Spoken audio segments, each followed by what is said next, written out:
It's 1993 and it's a bit of an unusual year when it comes to video games. There's not a lot of movement, and that's quite simply because we're at the end of the 4th generation and we're staring down the barrel of the 5th generation. Top games in 1993 included the likes of Simon the Sorcerer, of course the wonderful Gabriel Knight, and The Day of the Tentacle. All wonderful point and click adventures, but are we talking about a genre that was coming close to the end? Maybe not quite, but that's for a few years later down the line anyway. But there were other significant movements and they weren't entirely in the video game realm at the time. But we'll see that as you join me, Stuart, at Generation Pixel as we take a journey through the Pixel years 1993.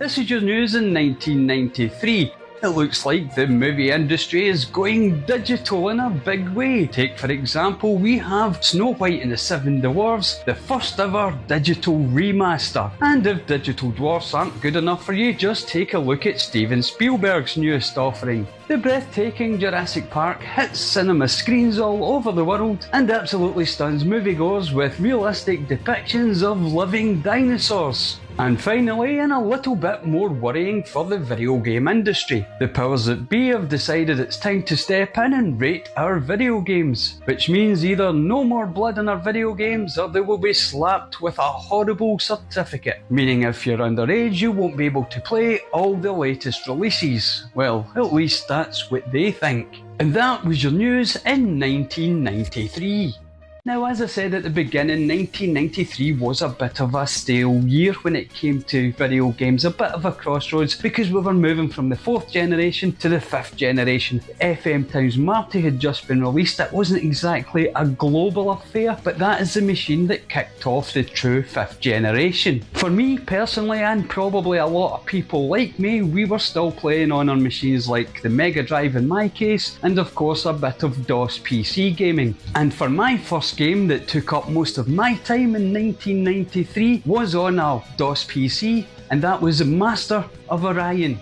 Now I know I say this time and time again, and I'm going to make no apologies, but Master of Orion will not be everyone's cup of tea. And the reason for that is it's a government sim. Now probably one of the reasons that these government sims, much like SimCity and Civilization, captured my attention was probably because that my generation was born with Pong, grew up with the coin guzzling arcades, and by the time the 90s rolled around we were looking for something with a bit more depth, and we also had a little bit more time in our hands so we could invest in these much longer thoughtful games. And another ace that Master of Orion had up its sleeve, which you can probably already see from the gameplay footage, it wasn't just a standard government sim, it was a sci-fi government sim. So rather than just building normal cities and laying down the foundations of roads and water pipes and electrical lines, or like in Civilization building a traditional army and trying to take over our own planet, you had to manage resources on your home planet, then colonise other planets, build a space fleet,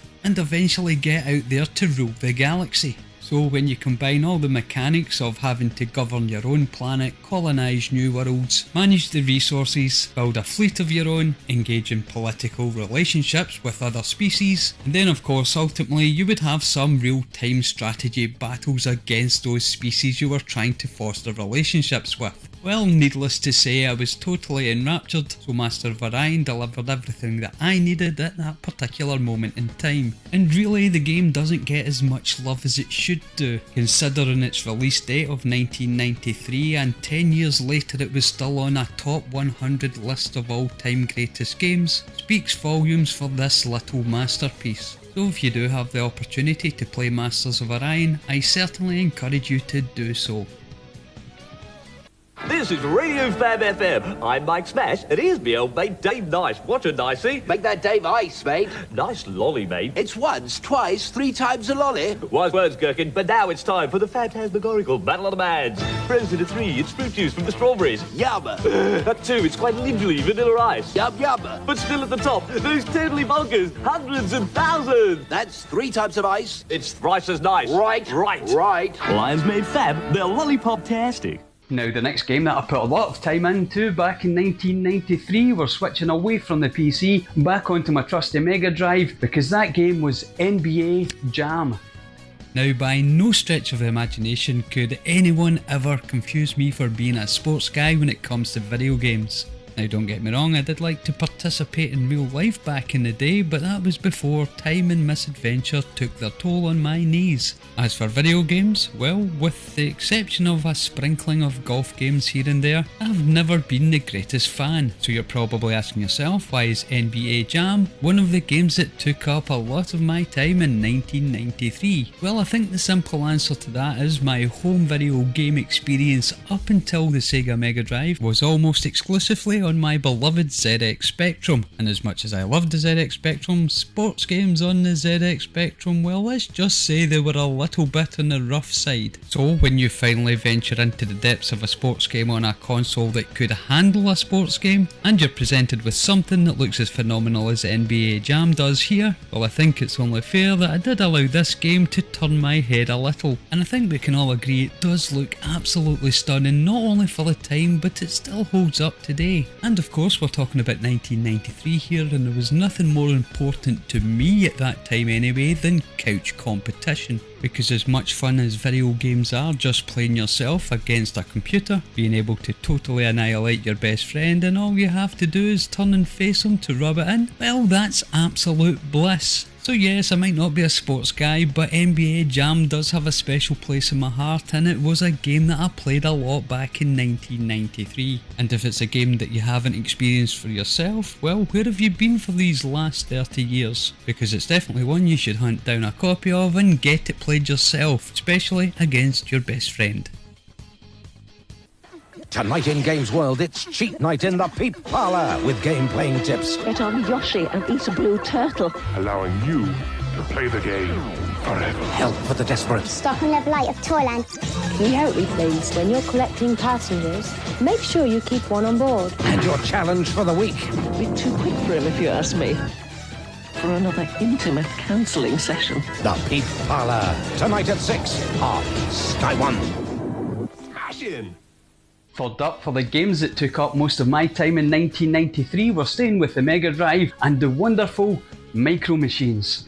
Now, before anyone starts, racing games are not sports games, and if you want to at me in the comments, feel free, but this is a hill that I will happily die on. And when it comes to Micro Machines, it's so much more than just a basic sports game, and it's also so much more than just a basic racing game. And especially so these days, because not only is it a nostalgic game, it's a double nostalgic game. Because yes, the nostalgia I have for the game itself is strong, but the game itself is emulating playing with your toy cars back in the 1980s. Well, it is for me anyway, so there is a double nostalgia. And of course, on top of that, it was one of the best, if not the best, couch competitive games you could ever play in 1993. Its fast-paced, chaotic, utter mayhem gameplay never failed to raise a laugh while you were knocking your friend from the breakfast table, hurtling them into a rubber duck in the bath, or bumping them off the roller on your school desk.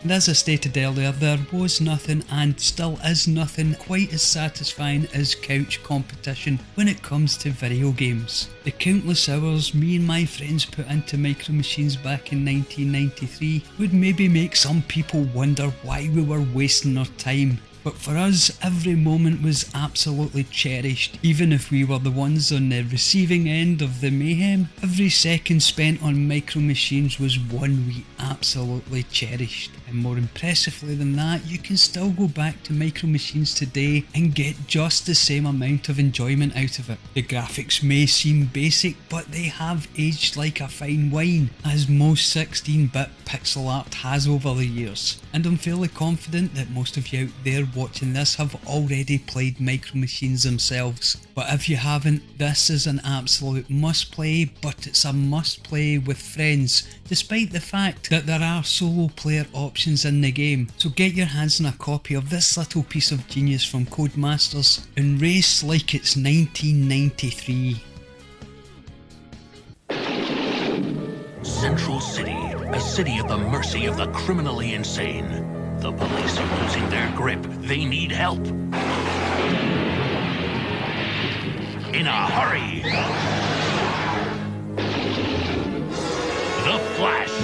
It's a spirit of vengeance. Wiping out crime.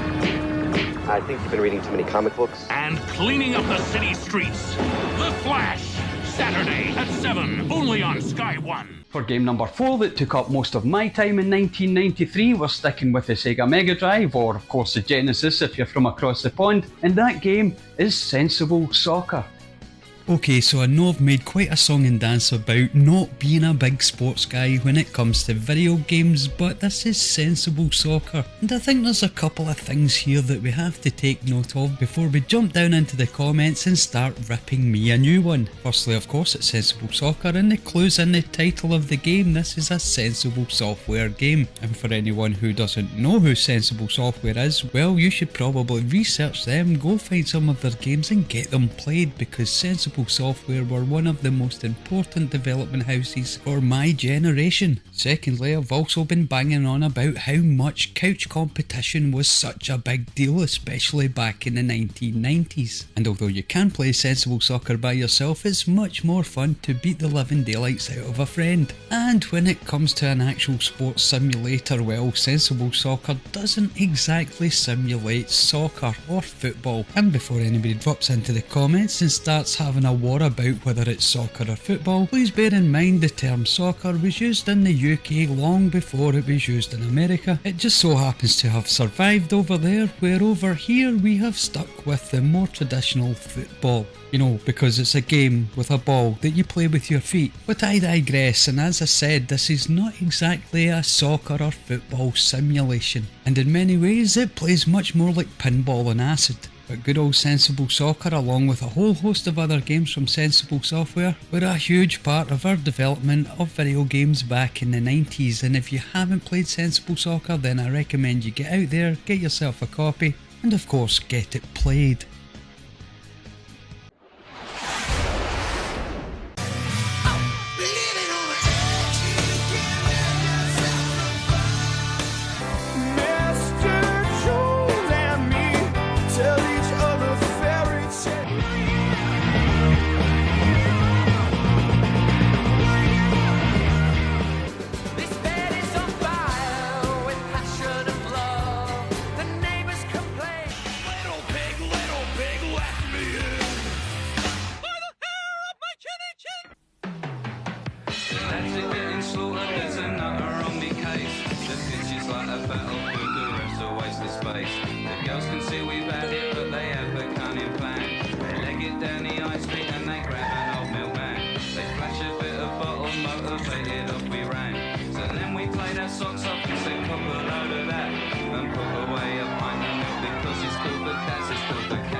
Game number 5 that took up most of my time in 1993 and probably took up the most of that time, well, we're switching away from the console again, back onto the PC, and that game is the wonderful SimCity 2000.